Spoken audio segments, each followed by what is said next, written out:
Hello everyone, and welcome to my BNB For You channel. I hope everyone is having a wonderful day.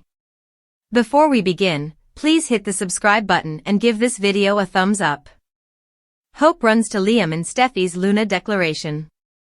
As Deke Sharp mulls over a conundrum and Hope Logan rushes to Liam Spencer, Steffi Forrester will declare a Luna Nozawa. They will all appreciate having the entire family together again when Steffi returns home to Los Angeles with Hayes Finnegan and Kelly Spencer during the week of October 20th to 24th.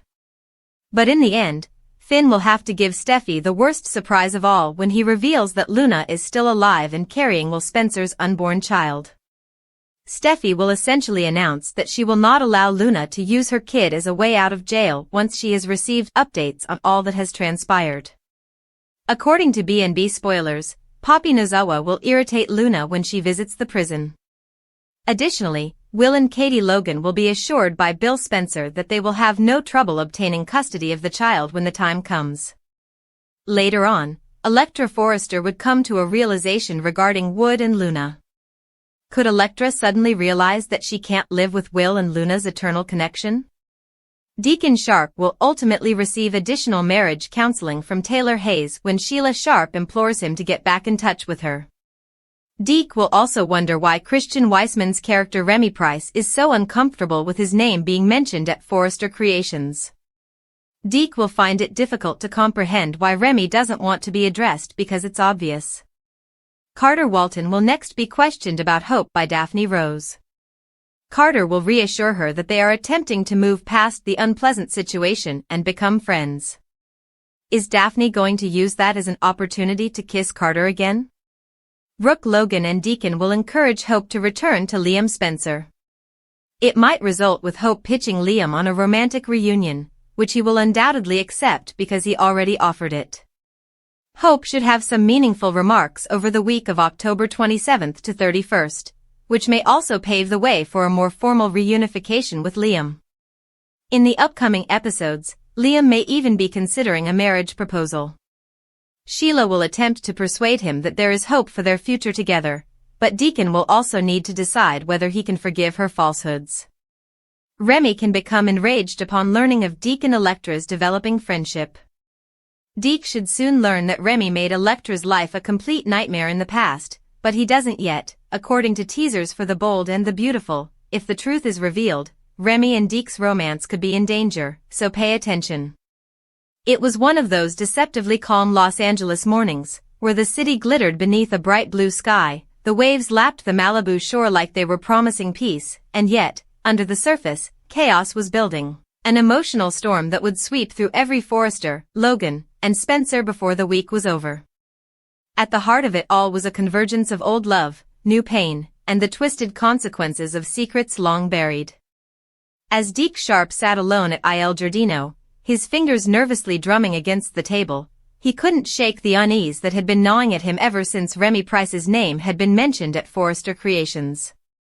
There was something in the way Remy's eyes darkened, the way his voice faltered when someone addressed him directly. It was as though the very sound of his own name carried a burden, a history Deke couldn't yet grasp. But before he could chase that thought any further, his phone buzzed. It was Hope Logan, her voice trembling, her words spilling out in a rush of heartbreak and desperation. She was on her way to Liam Spencer's house, and she sounded like a woman teetering between revelation and collapse. Hope didn't even remember how she got there. One moment she was at the cabin, clutching a photo of her and Liam, and the next, she was standing on his doorstep, tears glistening in her eyes, her heart pounding. Liam opened the door, startled at first, but when he saw her, really saw her, his expression softened. "Hope," he whispered. She didn't answer. Instead, she threw her arms around him, and for a long moment, neither spoke. It was the kind of silence that spoke volumes, the kind where pain, forgiveness, and love all mixed together until words became unnecessary. Hope had been through so much, betrayal, confusion, loss, but now, as she clung to Liam, she realized she was running not just to him, but to the sense of safety he represented. And Liam, ever the steadfast protector, wrapped his arms around her and let her cry. Meanwhile, across town, Steffi Forrester stood in the Forrester living room, her spine straight, her chin raised high in that familiar display of poise and authority that she had inherited from her father. But today, that confidence was mixed with fury. News had reached her that Luna Nozawa, her supposed rival, her family's source of shame, was still alive. And not just alive, but carrying Will Spencer's unborn child. The revelation hit her like a thunderclap. She thought Luna's story had ended behind bars, that justice had been served. But now, the cycle was starting again. "I will not," Steffi declared, her voice ringing through the room, "allow Luna Nozawa to use her child as a ticket out of prison." Her words were sharp, final, unyielding. Ridge watched his daughter with a mixture of pride and concern. Steffi's strength was admirable, but it was often her armor. Finn sat quietly on the edge of the sofa, guilt flickering behind his eyes. He hadn't meant to hurt Steffi by keeping the news from her, but how could he tell her that the woman who had nearly destroyed their family was not only alive but also carrying a Spencer heir? It was a revelation that threatened to upend everything. "I just thought you needed time," he murmured, his voice low. Time before the storm hit. Steffi turned to him, her tone incredulous. "Time? Finn, this is our family we're talking about. Luna doesn't get to manipulate her way back into our lives because she's pregnant." But beneath the anger, there was fear that somehow, Luna's return would stir up old wounds, reopen fractures in her marriage, and pull the family back into chaos. At the same time, Poppy Nozawa was preparing for a confrontation of her own. Her heart raced as she entered the prison visitation room, where Luna sat behind a glass panel, her face pale but her eyes burning with determination. "Mom," Luna said flatly. "Why are you here?" Poppy hesitated before answering. "Because you're my daughter. And because I can't stand by while you make things worse for yourself." But Luna's expression hardened. "Worse? You think being locked up, pregnant, and alone could get worse?" Poppy's lips trembled. She had made her share of mistakes, but nothing compared to the pain of seeing her child like this. "I just want to help," she whispered. Luna's laugh was hollow. "You've done enough." The room was filled with silence so heavy that even the guard looked away. Meanwhile, Bill Spencer was making promises of his own. In the dim light of his office, he leaned forward, his blue eyes flashing with conviction as he spoke to Katie and Will. "Don't worry," he said, his tone resolute. "When the time comes, you'll have no trouble getting custody of that baby." Katie's expression was conflicted. There was compassion in her, yes, but also anger. Luna's actions had hurt too many people, and now, with a child in the mix, the stakes were higher than ever. Will, sitting beside them, was quiet, his thoughts spinning. He hadn't expected any of this: Luna's pregnancy, her imprisonment, the tidal wave of consequences that followed. Part of him still loved her, and that truth scared him more than anything else. While all of this played out, Electra Forrester was having a revelation of her own. Standing alone in the design studio, she stared at a photograph of Will and Luna, smiling, happy, oblivious to the storm that was coming. And suddenly, it hit her. She couldn't do it anymore. She couldn't live in the shadow of their connection, couldn't keep pretending that Luna's memory didn't haunt every look, every touch. The realization left her breathless. "I can't compete with that," she murmured to herself. Her reflection in the mirror looked foreign, strong but broken. Back at Il Giardino, Deacon Sharp found himself deep in conversation with Taylor Hayes. Sheila had begged him to go. She said she needed him, that she couldn't do this alone, but Deacon knew he needed clarity, and Taylor had always been good at cutting through his defenses. "You're torn," she said gently. "Between the part of you that wants to believe in Sheila's redemption and the part that knows she'll always bring chaos." Deacon sighed, running a hand through his hair. I don't know if I can forgive her lies. Or if I even should." Taylor nodded slowly. "Forgiveness doesn't mean forgetting, Deacon. It means freeing yourself." Her words lingered in his mind long after he left. But Deke's unease about Remy Price continued to grow. There was something about that man, something hidden beneath his calm exterior.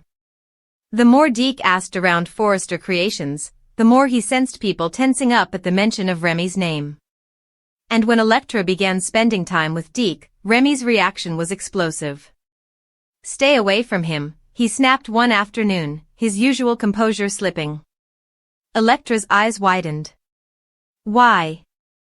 What aren't you telling me?" But Remy only turned away, muttering, "You wouldn't understand."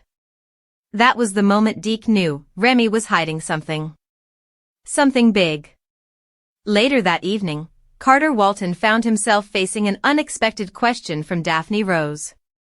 They were seated across from each other in the Forrester Creations conference room, the soft glow of the setting sun casting long shadows on the table. "Do you still think about Hope?" Daphne asked quietly. Carter looked up, startled. "Hope and I, we're trying to move past everything. We're friends now." Daphne smiled faintly, but her eyes glimmered with something more. "Friends," she echoed, leaning closer. "Maybe that's a start." And before Carter could react, she kissed him, a brief, impulsive gesture that left him speechless. Was it passion? Confusion? Maybe both. Meanwhile, Hope was having her own reckoning. Brooke and Deacon had both urged her to think about Liam, to consider giving their love another chance. And as she replayed the memories of their past, their laughter, their tears, the promises, they didn't seem so distant anymore. "He's always been there," Brooke told her softly. "Even when you pushed him away." Hope smiled faintly, her heart aching. Maybe her mother was right. Maybe, after everything, it was time to stop running from love and start running toward it. So, that night, Hope went to Liam's again, not as the broken woman who had clung to him earlier, but as someone ready to rebuild. "Liam," she began, her voice steady but filled with emotion. "I've made mistakes. I let the past control me. But I don't want to lose you again." Liam looked at her, his eyes softening. "You never lost me, Hope. I was always here." The air between them seemed to hum, and before long, their lips met in a kiss that reignited everything they'd tried to bury. It was tender, familiar, and full of promise. In the days that followed, Hope and Liam's rekindled connection began to ripple through Los Angeles. Brooke couldn't stop smiling, while Ridge, though wary, admitted that maybe this was the peace Hope deserved. As for Steffi, she found herself torn between happiness for her family and the rage still burning over Luna's pregnancy. Finn tried to soothe her, but the scars were too fresh. Still, as she tucked Hayes into bed one night and watched Kelly sleep, she whispered to herself, "Family. That's what matters." But peace in Los Angeles never lasts long. Sheila, ever the wild card, was quietly plotting a way to prove herself to Deacon, to make him see that their love was worth saving. Remy, on the other hand, was spiraling, furious over Deke and Electra's growing closeness and terrified that his dark past would come to light. And when it finally did, when Deke discovered that Remy had once tormented Electra during her early modeling days, it threatened to blow everything apart. By the time the week of October 27th to 31st arrived, hearts would be tested, alliances broken, and old flames reignited. Hope and Liam's reunion might lead to something even bigger, a proposal, perhaps, or a promise to rebuild the life they'd lost. But under the glittering veneer of Los Angeles luxury, one truth remained constant: secrets never stayed buried for long in the world of the bold and the beautiful. And as the waves crashed against the Malibu shore, whispering of love, betrayal, and redemption, every soul connected to the Forresters, Logans, and Spencers braced for the next storm, because in this town, love always came with a price. It was one of those deceptively peaceful mornings in Los Angeles, the kind where the sunlight poured through the palm trees in golden streaks, and the ocean's rhythm promised serenity, even as the city's most powerful families were on the verge of emotional implosion. The air was crisp, the sky an impossible blue, and yet under that beautiful facade, hearts were breaking, secrets unraveling, and lives poised to change forever. At Il Giardino, Deke Sharp sat alone at a corner table, the steam from his coffee curling like ghosts above the cup. His eyes were distant, lost somewhere between regret and realization. He couldn't get Remy Price out of his mind, not after the tense reaction that name had triggered at Forrester Creations. Remy had a secret, Deke could feel it in his bones, the kind of secret that made good men sweat and bad ones lie. But before he could dwell any longer, his phone vibrated against the table. When he answered, Hope Logan's trembling voice filled the line, and his heart sank. Her words came fast, unsteady, desperate. She was rushing to Liam Spencer's home. Something had broken inside her, something raw and unstoppable. Deke could hear it in every shaky breath. Across town, Hope's heels clicked against the pavement as she ran through the familiar neighborhood leading to Liam's house. Her pulse pounded in her ears, her vision blurred with tears. Everything she'd held inside, the confusion, the longing, the ache of unfinished love, came flooding out as she reached his door. She didn't even remember driving there. One moment she had been staring at the photo of her and Liam, her fingers tracing his smile, and the next she was standing on his porch, her chest heaving with emotion. When Liam opened the door, surprise flickered across his face. Hope, he breathed, his voice soft and unsure. But before he could say another word, she stepped forward and threw her arms around him, burying her face in his chest. The moment felt timeless, suspended between heartbreak and healing. Liam's arms instinctively wrapped around her, strong and protective, as he whispered her name again. They stood there in silence, the air thick with everything they couldn't say, the mistakes, the regrets, the love that never truly faded. Meanwhile, at the Forrester estate, tension hung heavy in the air. Steffi Forrester stood in front of the grand fireplace, her jaw tight, her hands clasped in front of her like a queen preparing for battle. Finn sat nearby, silent but uneasy, his eyes darting toward her with guilt. The news he had delivered moments earlier still echoed through the room like a thunderclap. Luna Nozawa was alive. Alive, and carrying Will Spencer's unborn child. Steffi's mind spun. She had believed Luna's story ended in that prison cell, that her family's nightmare had finally been contained. Now, everything was unraveling again. I will not, Steffi declared, her voice fierce, allow Luna Nozawa to use her baby as a get-out-of-jail card.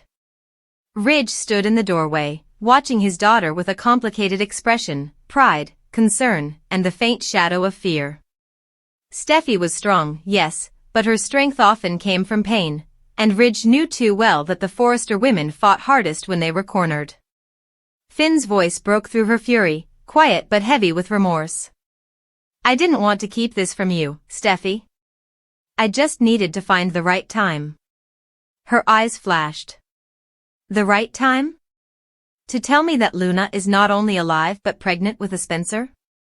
You think there's ever a right time for that? Finn's shoulders slumped. He had wanted to protect her, but instead he'd reignited every wound Luna ever caused. Steffi turned toward the window, her reflection staring back at her like a stranger. Every time I think we're free of the past, it finds its way back, she murmured. This time, it's through a baby. Her voice softened for a moment, her anger giving way to vulnerability. I just wanted peace, Finn. For Kelly. For Hayes. For us. He stepped closer, his hand hovering just behind her shoulder. We'll find it again, he promised. But even as he said the words, he wasn't sure he believed them. Elsewhere, in a sterile prison visitation room, Poppy Nozawa sat across from her daughter, separated by a pane of glass. Luna's face was pale but defiant, her hands resting protectively over her stomach. Why are you here, Mom? Luna asked, her tone sharp, defensive. Poppy's eyes filled with tears she refused to let fall.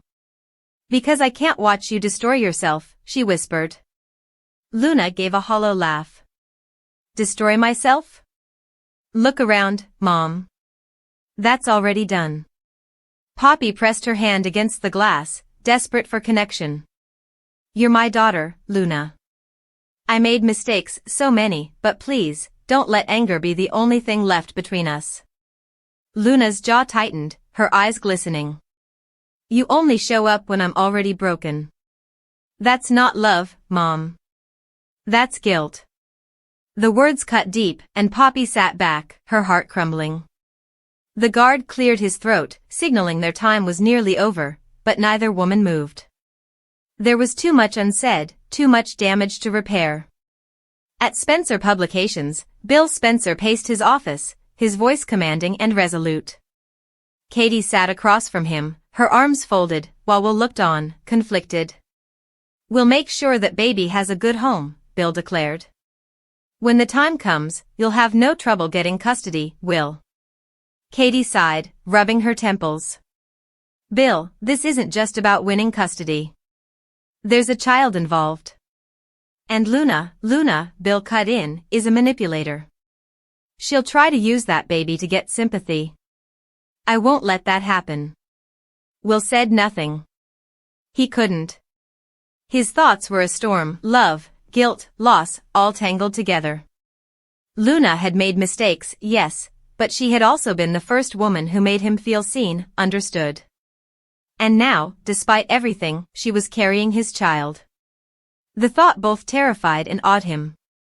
He wasn't ready for fatherhood, and yet, part of him wanted to protect that unborn life with everything he had.